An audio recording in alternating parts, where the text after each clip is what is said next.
The rain poured cold and steady over the broken streets of Sector 7, where humanity's gray concrete clashed with the shimmering violet remains of alien architecture, the last traces of the integration. Beneath a flickering holographic ad, a young girl sat huddled, her green skin smeared with dirt and tears. Her pointed ears drooped under the weight of exhaustion and grief. In her trembling arms lay something wrapped in torn cloth, her sister's lifeless body, growing colder with every passing minute. People passed by without a glance. Some laughed as they hurried through the rain.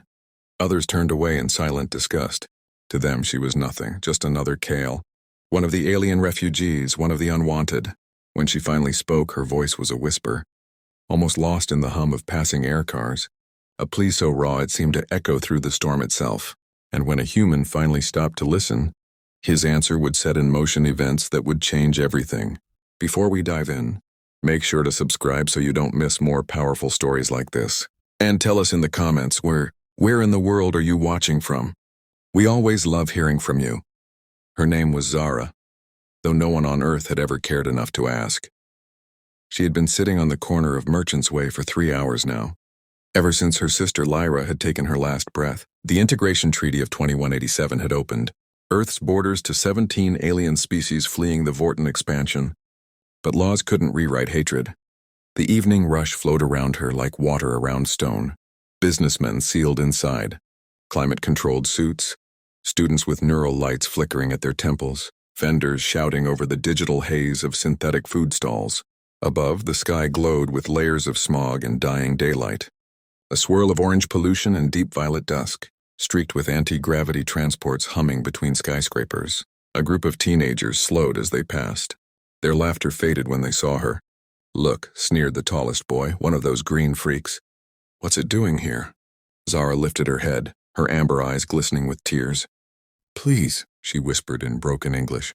"My sister. She needs burial rites. In Kalan tradition, we must return her to the earth within 1 sun cycle. Or her spirit," her voice cracked. "Please, I have no tools. No money, just help me bury her." The boys laughed and walked away. One of the nearby shop owners looked up briefly, then returned to closing his stall. Another activated the security barrier with a quick tap. Soon the streets were glowing under the harsh white lights of nightfall. Then, a shadow fell across her.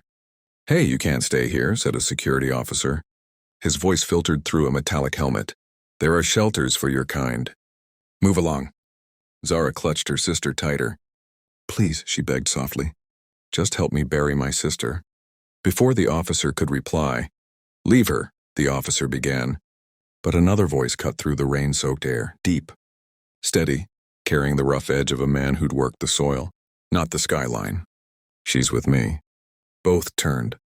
Standing at the edge of the light was a man in his late 30s, wearing a weathered work jacket. His dark hair carried streaks of gray, and his face bore the quiet lines of someone who'd lived through grief and never truly escaped it. His hands were rough, stained with honest dirt, not from war or violence, but from building, planting, fixing, and his eyes gone dark, kind, impossibly gentle, met Zara's with something beyond sympathy, recognition.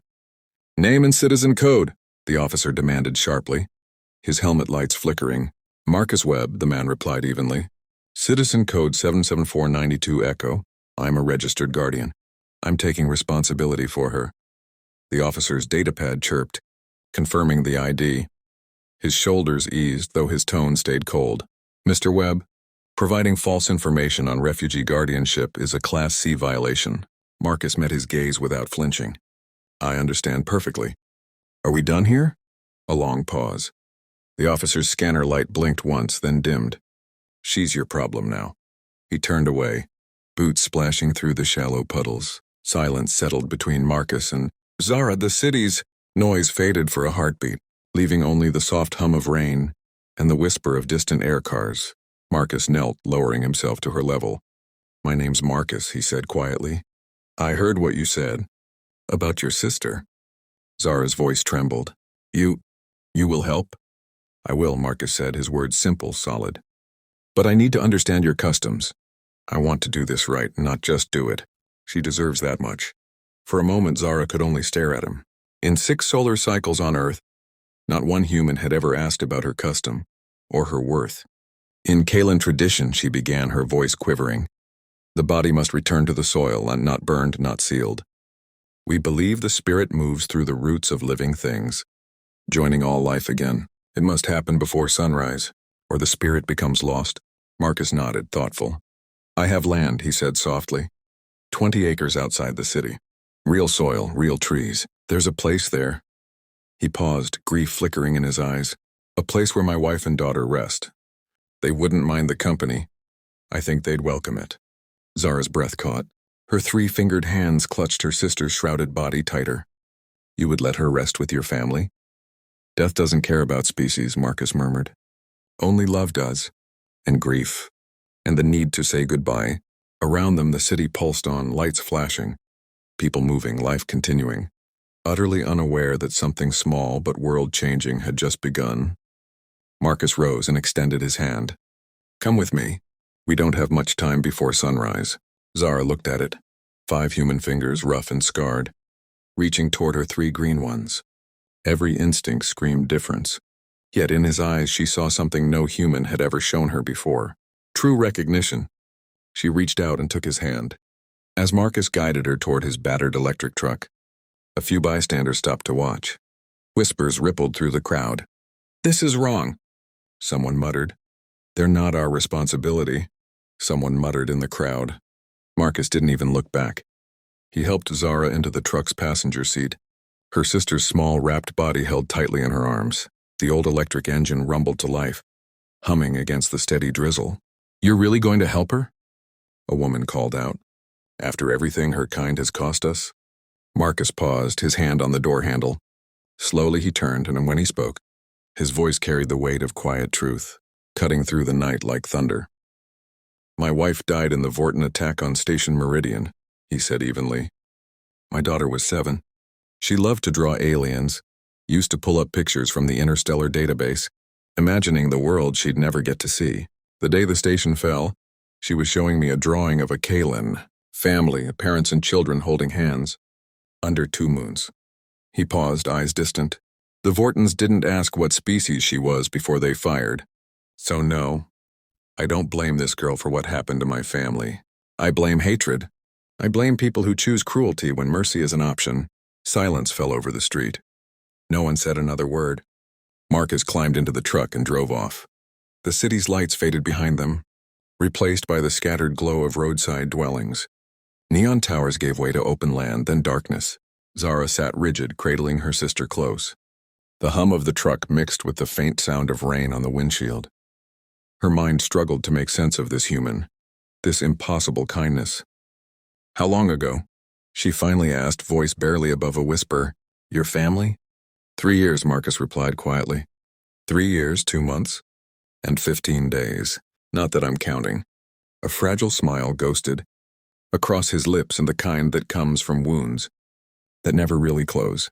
I'm sorry, Zara said softly. So am I, Marcus replied.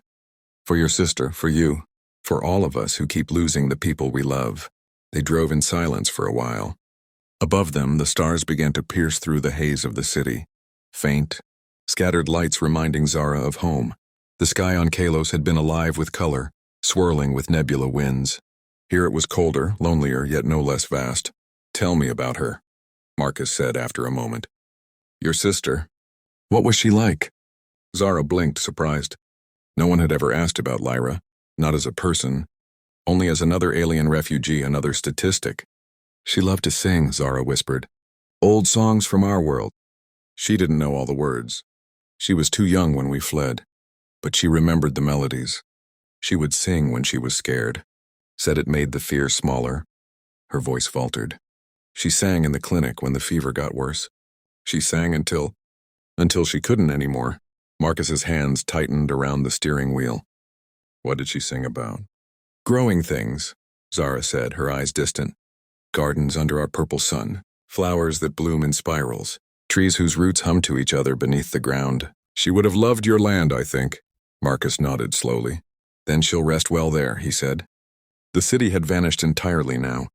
The world outside softened, dark rolling hills, scattered clusters of trees, the faint smell of wet earth. It was quieter here, honest, Marcus turned onto a dirt road. In the distance stood a modest farmhouse, one window glowing with warm yellow light. But he didn't drive to it. Instead, he followed a narrow path curving behind the house toward a grove of old trees resting on a small rise. He parked the truck and shut off the engine. The silence that followed was deep and almost sacred. "This is the place," he said quietly. They stepped out into the cool night air. The sky above them was breathtaking, a sea of stars, scattered like shattered glass across the black canvas of night. The moon hung as a pale crescent, casting soft light over the fields. Marcus lowered the truck's tailgate and pulled out 2 shovels and a small lantern. Its golden glow flickered gently, throwing warm circles of light that felt less like illumination and more like reverence. "Come on," he said quietly. He led Zara toward a grove of old trees. Beneath their branches stood 2 simple stone markers side by side. Emily Webb, Sarah Webb. Zara read the names aloud.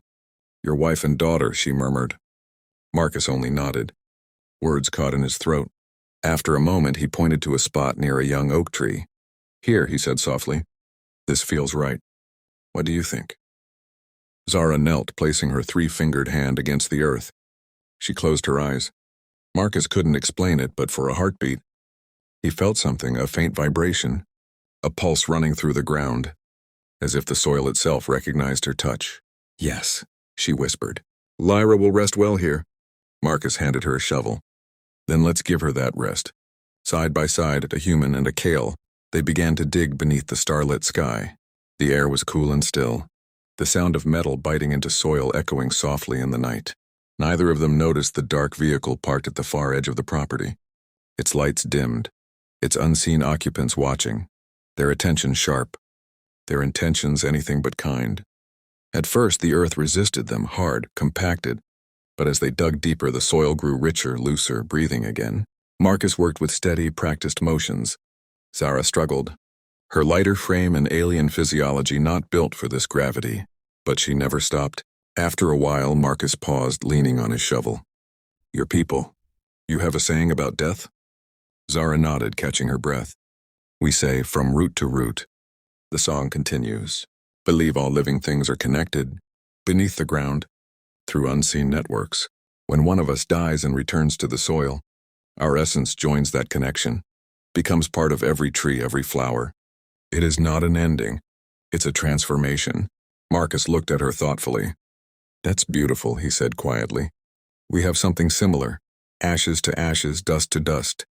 But yours, it feels more alive." He resumed digging, his tone softer now. "To be honest, I'm not sure what I believe anymore. I was raised Christian, heaven, souls, eternal life. But after Emily and Sarah," his voice trailed off, "I think I find more comfort in believing they're still here somehow. In the ground, the wind, the trees, that I'm not really separated from them." Zara's amber eyes shimmered in the lantern light. "Then perhaps our beliefs are not so different," she said gently. They continued in silence after that, their rhythm synchronizing. Dig, breathe, rest, dig again. The sound of shovels became a quiet ritual, a bridge between 2 worlds. After some time, Marcus spoke again, curiosity softening his tone. "Tell me more about Kalos, your homeworld." A wistful expression crossed Zara's face. "It was beautiful," she said. "Our sun burns violet, so light itself feels different, softer, deeper. Our plants grow in spirals and fractal patterns, following the laws of mathematics. Our greatest cities weren't built, they were grown. We sang to seeds, guiding their growth for generations, until the forests themselves became our homes, living towers of wood and light." Marcus listened, hands resting on the shovel's handle, his eyes lost somewhere between wonder and sorrow. The night was utterly still, save for the whisper of wind through the oak leaves. And for a fleeting moment, Earth and Kalos didn't feel like separate worlds. They felt connected, sharing the same quiet heartbeat. Beneath the soil, Zara's voice softened as she continued, her words painting pictures of a world that no longer existed. "Our cities were alive," she said. "Bridges woven from living vines strong as metal. Trees that breathed with us, homes that sang in the wind." Marcus listened in silence. "What happened?" he finally asked, though he already knew the answer. "The Vortons," Zara replied, and her tone hardened like stone. "They needed resources. They did not ask. They did not negotiate. They simply came. Her hands tightened on the shovel's handle. Our living cities burned. The spiral forests cut down or poisoned. We fought, but we were never meant for war. We are gardeners, singers, dreamers, not soldiers. We weren't ready for genocide. The word hung in the air like a wound. Zara's breath trembled. My parents put Lyra and me on an evacuation ship during the final hours. They stayed behind to help others escape. I never saw them again. Her voice broke. The ship brought us to the integration stations, and from there to Earth. To streets where people step over you. To clinics that turn children away. To this. Marcus swallowed hard, his voice low and sincere. I'm so sorry. Zara looked up, her amber eyes shining in the lantern light. You keep saying that, she whispered. But you have nothing to be sorry for. You're the only human who has shown us kindness. Marcus met her gaze, his expression heavy with guilt and truth. Maybe that's exactly what I should be sorry for, he said quietly. That it took you this long to find even one person who'd see you as a person. The grave was ready now. Dark, soft earth waiting beneath the young oak. Marcus and Zara stood side by side, the lantern's light flickering gently across their faces. It's time, Zara said softly. Together they lifted Lyra's small, fragile body. Wrapped in worn cloth, she looked peaceful, as if only sleeping. Under the pale light, her green skin seemed almost luminous. Marcus felt his throat tighten. For a moment, he saw his own daughter's face, Sarah's, superimposed over this alien child. All children, he realized, were the same in death. Small, fragile, undeserving of the world's cruelty. Zara knelt beside the grave and began to sing. The sound was unlike anything Marcus had ever heard. Her voice wove through impossible notes, quarter tones, and harmonics that seemed to vibrate through the air itself. The language was foreign, but the emotion was unmistakable. Grief, love, farewell. The song spoke of gardens beneath purple suns, of roots binding all living things, of love that survives death and distance and even the gulf between species. As Zara sang, the young oak above them stirred, though no wind moved. Its leaves rustled gently as if in response, and beneath Marcus's boots, he felt that strange vibration again, the subtle hum of the earth, alive, listening. When the final note faded, Zara bowed her head. Tears fell silently, her shoulders shaking with the weight of everything she had carried. Marcus knelt beside her, resting a hand gently on her shoulder. The first human touch of comfort she'd received since Lyra's death. She's home now, Zara whispered through trembling lips. Part of the network. Part of the song. Yes, Marcus said softly. She is. For a long moment they stayed like that. Two mourners beneath alien stars, grief binding them more tightly than blood ever could. Then together, they began to return the earth to the grave, shovelful by shovelful, each motion a quiet prayer, earth to earth, root to root. But in the darkness beyond the grove, unseen figures moved closer, shadows slipping between trees. Their shapes were human, but their intent was not. Neither Marcus nor Zara noticed until the first stone cut through the night and struck. Marcus hardened the shoulder. He staggered, dropping to one knee. Before he could recover, voices erupted from the shadows, loud, angry, and filled with venom. Figures emerged from the shadows, 5 in total, stepping into the soft glow of the lantern. What the hell do you think you're doing, Webb? The voice came from Daniel, a stocky man wearing a human-first armband. Behind him, the others fanned out, blocking every possible way out. Marcus recognized 2 of them. Neighbors he'd shared drinks with once, back when life was simpler. Burying a child, Daniel, Marcus said evenly, moving subtly to shield Zara behind him. Same way I buried my own. That's not a child, Daniel snapped. That's an alien. You're contaminating human soil. Code 47B of the integration protocols forbids it. The same protocols also guarantee the right of every sentient being to proper funeral rites, Marcus countered. I checked. With your family? A sharp female voice cut in. It was Carol Martinez, the same woman, who'd once brought casseroles after Emily and Sarah's deaths. Her warm face was now twisted with fury. You're letting that thing be buried next to Sarah? She shouted. Sarah would have wanted this, Marcus said quietly. She drew pictures of Kaylin children. She believed in kindness. Sarah was 7. Carol snapped. She didn't know what the world really is. They're taking our jobs, our homes, our humanity. Marcus's tone hardened. Maybe because we're giving it away ourselves. Behind him, Zara didn't move. Her eyes were wide, terrified, the kind of fear born from memory. She had seen this before. She knew what came next. Daniel raised his phone, its cold blue light washing over his face. I'm calling enforcement. You'll be fined, Webb, maybe even arrested. And that thing, he pointed at Zara, goes back to processing where it belongs. Marcus's jaw tightened. Her name is Zara, he said dangerously, and her sister's name was Lyra. They're not things. They're people who lost everything and came here hoping for mercy. They're invaders, one man growled. My brother lost his job to a Kale who'd work for half the pay. Your family's suffering because corporations exploit everyone. Marcus shot back. Human and alien alike, but it's easier to hate someone who looks different than to face that truth. Isn't it? Don't lecture us, Carol said, voice trembling with anger. We all lost people in the Vorten War. We've all suffered. And now we're just supposed to welcome refugees with open arms? The refugees are running from the same monsters we fought, Marcus replied. The Vortens killed my wife and daughter. They destroyed Zara's world too, slaughtered her parents. We share the same enemy. Pretty words, Daniel sneered. But words don't change what's real. Earth for humans. He lifted his phone higher, thumb hovering over the call icon. And that's when Zara spoke. Her voice was soft, but it carried. I will go. Marcus turned, stunned. What? No, Zara. I will go, she repeated, stepping forward, her amber eyes locking with Daniel's. If my presence causes so much pain, I will return to processing. I will accept whatever punishment awaits me. She turned to the grave and lowered her head. But please, let my sister rest here. Rest, Zara said softly. She was only 8 years old. She never harmed anyone. Whatever anger you carry, don't let it reach her grave. Let her have peace. The words hung in the air like smoke. The group fell silent. Daniel's phone lowered slightly as he stared at Zara, really seeing her for the first time. Not as an alien, not as a symbol of resentment, but as a grieving sister. You'd go willingly, he asked quietly, if it meant Lyra could rest here? Yes, Zara replied. No. Marcus's voice was sharp. Absolutely not, Zara, you don't have to do that. This isn't your burden to carry, Zara said gently. You've done more than anyone. You gave Lyra a place among your own family. That's a gift beyond measure. I won't let you suffer because of it.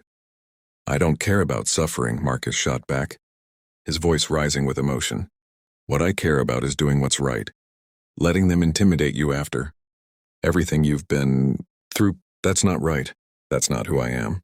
He turned to Daniel, his eyes hard. You want to call enforcement? Go ahead, find me, arrest me, whatever. But Zara stays until sunrise. That was my promise to her sister, and I keep my promises. After that, if she decides to leave, that's her choice. But you don't get to make it for her. Not here, not on my land. Daniel's jaw clenched. Rage and uncertainty flickered across his face. You're going to regret this, Webb. I regret a lot of things, Marcus said quietly. But this won't be one of them. The night seemed to tighten around them. Silence stretched to a breaking point. Until one of the younger men, who had been standing at the edge of the group, finally spoke. Let it go, Daniel. Daniel turned on him. What? I said, let it go. The younger man stepped forward, voice calm but firm. Look at them. Really look. A man burying a child next to his family.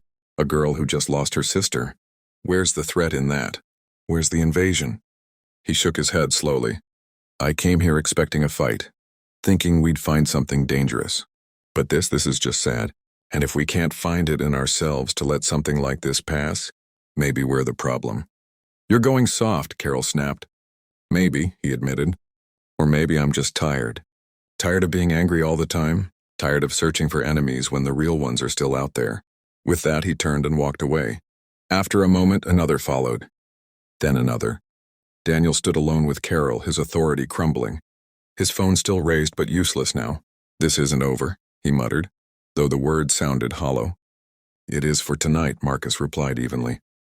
Daniel glared one last time before lowering his phone and storming off. Carol hesitated, casting a final glance toward the grave, then disappeared into the darkness after him. Silence returned to the grove, deep and heavy. Marcus dropped to the ground beside the grave, exhaustion overtaking him. Zara slowly sank beside him, her body trembling from the release of tension. "They could have hurt you," she whispered. "Because of me." "They didn't," Marcus said softly. "And even if they had, it would have been worth it."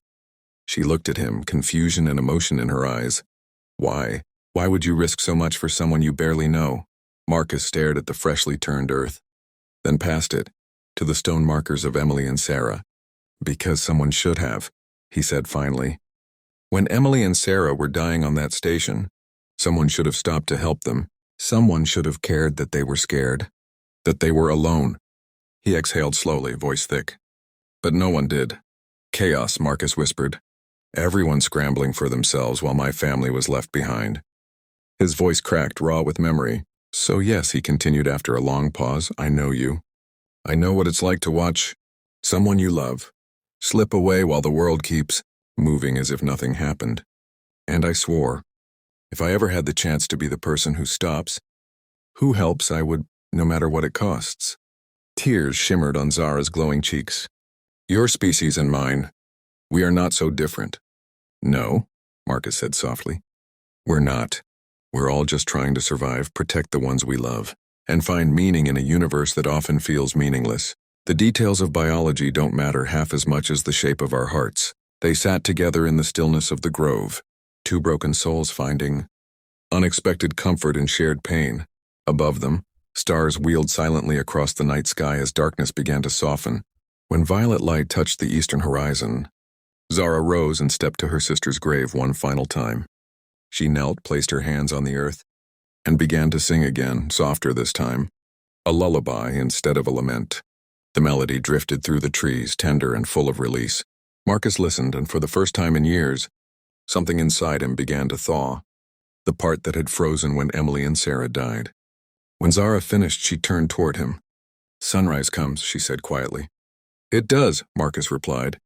She looked at him, then at the house with its single glowing window. Her next words surprised him. "Do you have work?" Marcus blinked. "Work?" "On your land," Zara said. "I am strong. I learn quickly, and I have nowhere else to go." "You want to stay?" Marcus asked, astonished. "After what happened last night?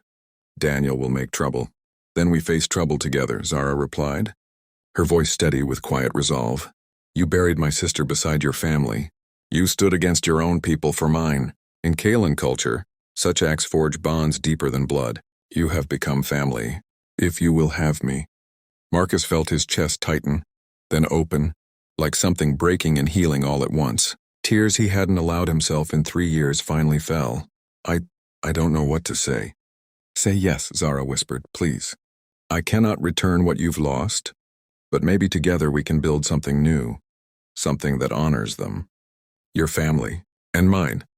Marcus looked at her. This green-skinned refugee who had lost everything, yet still had the courage to hope, to trust, to offer connection. "My work's in landscaping," he said slowly. "Ecological restoration. I help bring native plants back, rebuild damaged land. The pay isn't much, but it's honest work. I could use help. And the house, it has rooms that haven't been used in years." "I know plants," Zara said, a fragile smile softening her face, the first real smile he'd seen. "My people grew cities from seeds. I may not know Earth's flora, but I can learn." Marcus nodded, brushing his tears away. "Then yes, stay, work with me. Live here, be safe here." Zara closed her eyes, emotion spilling freely. "Thank you," she whispered. "Thank you." As the sun finally rose, painting the horizon in rose and gold, Marcus and Zara gathered their tools and began the slow walk back toward the house. Behind them, the grove glowed softly in morning light, 4 graves resting side by side. 2 human, 1 Kale, and space for many more stories yet to be written. 3 months passed like compressed seasons, fast, strange, yet somehow natural. Zara settled into Sarah's old room, surrounded by the child's drawings of alien families holding hands, beneath 2 moons. Under the glow of distant moons, Zara adapted quickly to her new world. She picked up English with astonishing speed. Her accent softened, though it never truly vanished. Her gift with Earth's flora was extraordinary. She could sense their needs as if the plants themselves whispered to her. Together, she and Marcus took on restoration projects. Zara's understanding of symbiosis, how roots communicated, shared nutrients, and sustained life, reshaped their entire approach. What once took Marcus weeks to accomplish now took days. Word spread fast. Not everyone approved, but enough clients cared more about results than prejudice. Daniel filed complaints with 3 agencies. Each investigation came up empty. The integration laws were clear. Refugees were entitled to work, to shelter, and to dignity. Marcus's guardianship papers, hurriedly prepared but legally airtight, protected Zara from being sent to a processing center. The grave in the grove became their sanctuary. Marcus would talk to Emily and Sarah there, telling them about Zara, about their work, and how the frozen places in his heart were slowly beginning to thaw. Zara, in turn, would sing softly to Lyra, her voice carrying through the trees, songs about Earth's beauty, its cruelty, and the small kindnesses that made it bearable. 6 months after that stormy night in Sector 7, Marcus and Zara stood in the grove watching. The sunset paint the sky, say, fusion of colors neither Earth nor Kalos could claim alone. A perfect merging of 2 worlds. I've been thinking, Marcus said quietly, about expanding, taking on more restoration projects, maybe hiring other refugees who understand plants like you do, who see what we can't. Zara turned toward him, her amber eyes gleaming. You want to build something larger? I want to build something that matters, he corrected softly. Something that proves what's possible when we see each other as partners, not threats. When we let our differences make us stronger. It will be hard, Zara said. There is still so much fear, so much hatred. I know, Marcus replied. But we've already done the hardest part, and we started. We proved it can be done. Zara smiled then, a full, unguarded smile, no longer fragile or uncertain. Then let's continue, she said. Let's grow something beautiful from all this grief. Something that would make our families proud. They stood together as twilight deepened. 2 beings from different worlds, bound by loss yet united by hope. Behind them, the 4 graves glowed faintly in the dying light, as if the spirits there, human and Kalan alike, were listening, approving, blessing what came next. Beneath their feet, unseen but alive, roots stretched toward each other through the dark soil, connecting, communicating, singing the same ancient song shared by all living things, the song of resilience, of renewal, of life refusing to yield. And in a universe fractured by division, sometimes a single act of compassion is enough to begin rewriting the future. In the end, what saved them wasn't a grand miracle or cosmic intervention, but the simplest truth of all, that kindness once planted takes root, that grief when shared becomes bearable. That family is not defined by blood or species, but by the choice to stand together when everything else falls apart. Marcus and Zara built their small corner of redemption. 1 plant, 1 grave, 1 quiet act of defiance against hatred at a time. And though the galaxy remained vast and often cruel, in that grove beneath the trees 2 worlds found harmony. And once that song began, and it could never be silenced,